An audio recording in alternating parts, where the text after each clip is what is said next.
Good morning, good afternoon, good evening, everyone. And welcome to the first presentations of day 2. We have a huge task today because yesterday I think we had very excellent presentations. And the discussions were really very useful, very technical, and some very simple. I'm sure everyone got something from day one. It is our hope that today we will try to match what happened yesterday, but it was a very high standard. And we have very fantastic presenters. We have Prachi Bansal, we have Thierry Cow, and we have Lucy McRae. Those three are going to give us very interesting presentations. And I would suggest that when we have questions, we can include them in our question and answer section. And after each presentation, which is expected to last about 20 minutes, we have 5 minutes of discussions of the questions. Sorry, we also have the remaining time at the end to address any other issues or questions that may arise from the 3 different presentations.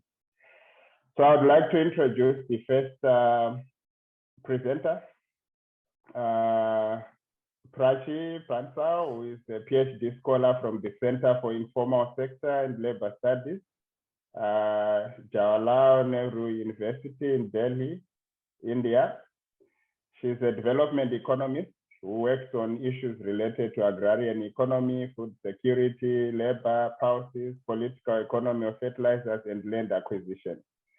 Previously, Prachi worked as an agricultural statistician for the Food and Agricultural Organization, FAO. So I will hand over the next 20 minutes to Prachi, and if we have questions, like I mentioned, include them in the comment section, and we'll try to address them when she's done with her presentation. Over to you, Prachi. My paper is titled Unfreedom and Bondage in Rural India. I've slightly changed the name of the paper to incorporate more things. Okay, coming to debt bondage. Debt bondage is defined as being forced to work to repay a debt and not being able to leave, or being forced to work and not being able to leave because of a debt. Now, 12.5 million people were in debt bondage in the world, according to the latest estimates of ILO. And Asia was the largest hub of debt bonded laborers. Indian Parliament had legislated the law with respect to bonded labor and forced labor in 1976 by abolishing it through the Bonded Labor System Abolition Act 1976.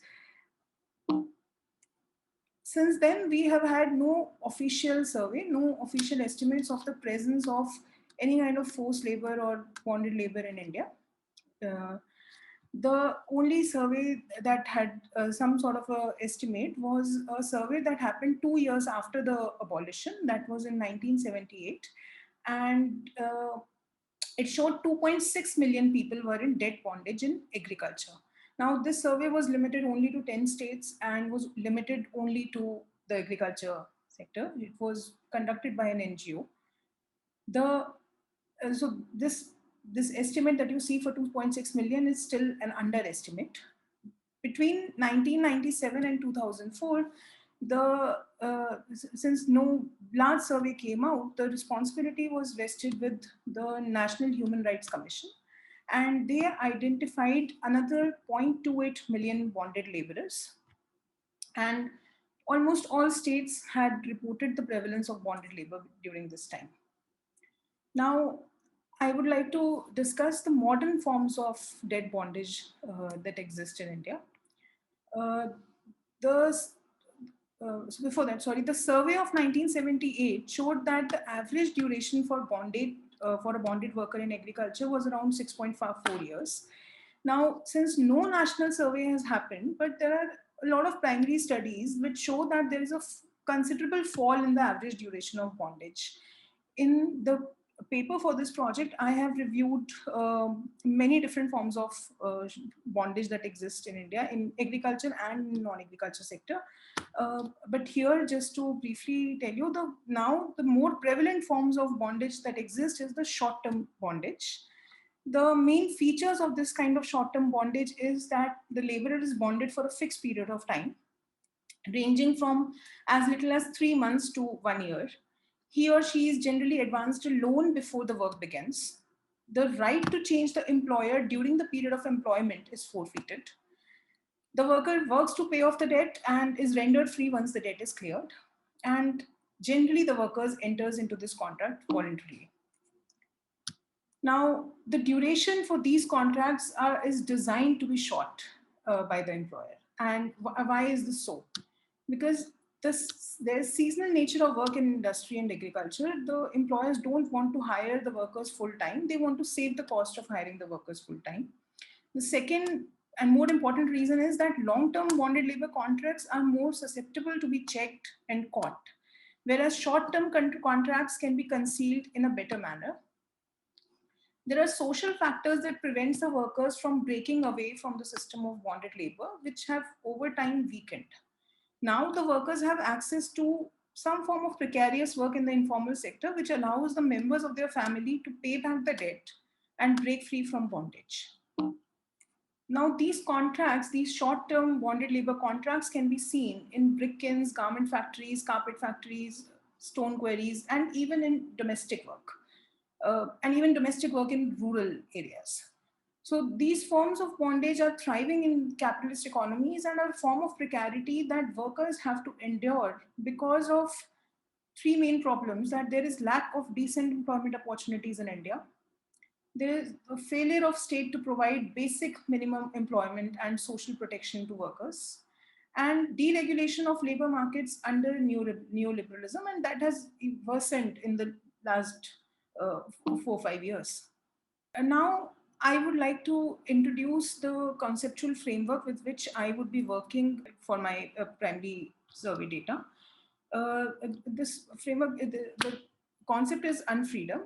So a laborer can be in bondage, can be a free wage laborer, and there are continuum degrees of unfreedom in between these two categories. Unfreedom would refer to work done under some form of coercion and without payment at the regular wage rate. An unfree worker provides labor services to the landlords. Labor services are basically tasks that are performed by the worker for the employer at rates, if at all there is a payment, that are far below the market wage rates. So for example, looking after the field, helping in domestic work, tending to the guest, tending to livestock, tending to guarding the crops, or using the women of the house to clean stables or clean the house. These are some examples of labor services that workers are expected to perform over and above their main work that they are paid for. Now, my study was in Haryana. Haryana is a state in northern India. The study was located in the Fatehbad district and Fatehbad district in the western Haryana, and Sonipat and Bhiwani in the southern end. The study was conducted as a part of a project called Agrarian Relations in Rural Haryana by the Society for Social and Economic Research, New Delhi, in 2018-19. And the results that I'm showing you today are based on the data of 293 households across 4 villages of Haryana. These are across 3 districts, 4 villages, and 293 households. So there were 10% of the 293 households were series or mazharas, or what we call the unfree workers. These were long-term agriculture workers. These were long-term agriculture worker households. So about 26 households were these series workers in Haryana. And there are certain features of these series workers that I would like to discuss. There are no standard terms of contract for these workers. Typically, these workers work on the farm for 1 or 2 seasons in the year. They do all the labor work that is required for cultivation in exchange for the share of the produce. In most cases, they were advanced a loan by the landlords. and they were expected to work for the landlord until they have repaid the loan. The share of a Siri worker in total crop produce varied from as low as 1/12 to 1/4. So these contracts varied, and the Siri had to bear the cost of material input, often in the same proportion. Now, what determines the contract? Whether the Siri would get a 1/12 share or 1/4 share depends on a variety of factors, but most importantly, it depends on the bargaining power of the Siri worker, the household size of the Siri worker, because they have to sustain themselves using plus supplying their family labor, and the requirement of the loan. How much loan do they require, and how desperately do they require it? Typically, they are responsible for providing all the labor, including the hired casual labor. So they have to bear all the labor cost. Even if their family labor supply is limited, they have to hire in labor and pay for the labor cost. They had to engage in providing different unpaid labor services to the landlord. And they typically relied, as I said, on exploiting their family labor. In most extreme cases, they were also subjected to atrocities by their landlords. Now, of course, two questions arise: that what is the difference between a Siri worker and a tenant, and what is the difference between a Siri worker and a free worker? So, how are they different? So, Siri worker and sharecropper, one similarity is that both a sharecropper and Siri worker shared the agricultural risk of climate change, diseases, price shocks, etc. But the Siri had no power on managerial decisions. He cannot decide on what crops to grow, from where to buy the imports, where to sell the produce. He remains a farm worker in that sense. And if we compare the Siri workers versus the manual workers, of course, Siri workers had that unfreedom, but compared to manual work, the levels of work in agriculture were so low, especially in the village. Bidhana is the name of the village where there was the high prevalence of Siri workers. And there were very low levels of work in agriculture in the village. There was high mechanization and therefore less use of casual labor. So what can a worker do? The agriculture is limited, and non-farm work was also limited and mainly was of precarious nature. So there was some sort of an antagonistic class relations between the Siri workers and the casual hired workers. Now, the surveys that I did for these four villages, these villages were previously surveyed in the 1920s, then 1930s, and in the 1950s. So there were reports which are very detailed, and I have made a comparison between the changes in the nature of unfreedom from that time to today. Now, today also, and at that time also, the Siri workers belong to the Dalit, the scheduled caste households. They rely heavily on the unpaid labor of women in the family. And in contrast to the 1930s, today Siri workers hire in labor. Earlier, they were more reliant on their family labor. The one point to categorically make clear is that incidence of unfree labor has fallen sharply since the 1930s. The contracts were usually standard earlier, 1/4 share during the 1930s. Now they're more varied, as I said, from 1/12 to 1/4 is the variation that I saw. The forms of coercion faced by the workers have also changed. So the physical forms of coercion are not very much prevalent today, at least in the study villages. The earlier work on Siri system showed a large prevalence of Siris in the western part of Haryana, Fatehbad and Sirsa districts. But this study has also found that the prevalence of there was such laborers in other districts of Haryana. So one point to make here is that this system is very much there in different pockets of Haryana. The Haryana government has denied that there is no form of bonded labor or Siri system in their state. To the NHRC in the recent report to the National Human Rights Commission in 2017, based on two detailed surveys that they did through an NGO.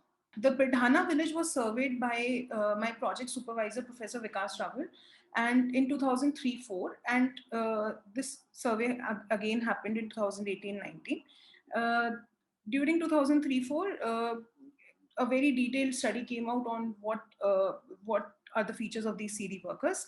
I've made a comparison between these two time periods, and we see that there was about 9 months of work in agriculture during 2003-4. It meant that in a total year, for about 9 months, the CD households had work, and all the family members were engaged in agriculture to do that work. Now that work has fallen to less than 6 months, and now people are getting out of the CD system and moving and diversifying into different occupations. At least one member has a chance to diversify into a different occupation. The main reason for this fall in work is that there is shift from cotton production to paddy production. Now paddy does not require a steady supply of labor, because mechanization, especially combined harvesters, have come in harvesting of paddy. And landlords still extract a major share of surplus as rent in today's Bhidana also. But over time, in the span of say 15 years, CD workers have become relatively more mobile, and that's why there is this diversification to non-farm sector, however precarious it may be. And the overall incidence of CD work has also fallen between these 2 years. Now, there are other forms of unfreedom also, which we can call forced inclusion, that households from a specific caste are forcefully obliged to provide caste-based services in the village. This is very common and collective form of oppression that is rampant in India. For example, chamars, which is a Dalit caste, are obliged to remove dead cattle.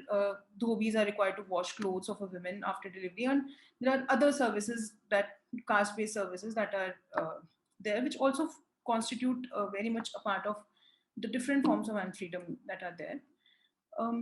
To conclude, why does this form of unfreedom prevail today? One is that it is, of course, a lack of decent employment opportunities. There is work in non-agriculture sector, but as I have repeatedly said, that work is in the informal, unorganized sector. It's very precarious. There is lack of access to formal credit at cheaper rates, due to which people get into such kinds of debt bondage, where you are advanced a loan through these money lenders who are, quote unquote businessmen. Then there is continuous dispossession of tribal lands. So I have not elaborated this point here in the presentation, but over time, the most people that are employed in brick kilns and garment factories in the non-agriculture sector are not just Dalits who are bonded into these things, but into these contracts, but also tribals, because of their dispossession of their lands and their livelihood. So we see an over proportion of STs coming into this kind of bonded labor contract, but again, we have no official data. This is all from a meta-synthesis of the primary surveys. There is caste-based labor mobilization, and there is inadequate provision of land distribution for agricultural laborers. These are some of the things that I would say are broadly the reasons that unfreedom prevails today. So I would like to thank Professor Vikas Raval, who is a project supervisor, Dr. Jessim Pais, who is the director of Society for Social and Economic Research, who who took care of the entire first round of the survey, Dr. Avinash Kumar, who's assistant professor at JNU, my friends, comrades, and of course the RTA team, Lorenzo, Lorraine, and Kelly. Thank you. And also I've made this presentation in French because I was told yesterday that many people would like to have a French this thing. So I would now share it on the chat if anybody would like to see. Thank you. Okay, thank you very much, Prachi. That was an excellent presentation, and thank you for going the extra mile to be as inclusive as you can by having the French version. So those colleagues who want the French version, Prachi is going to share in the chat. You can download and follow the excellent presentation. I was monitoring the chat. I did not come across a specific question for you at the moment. But if there's any colleagues, you are free to share, and we have about 5 minutes for that. There's one, Prachi, which has just come in. Can we see these workers as suffering from modern day slavery? What's your perception on that? Yes. So modern slavery, as per the definition, modern slavery incorporates debt-bonded labor. It's a much wider term. So, and I have specifically focused on this. So yes, these workers are, but I mean, that's a term that ILO uses for modern slavery, and it has debt-bonded labor and other components. Okay, thank you for that. Maybe while we give colleagues a minute or two more to ask questions, I just wanted you to reflect on the estimates that you mentioned on bonded workers, that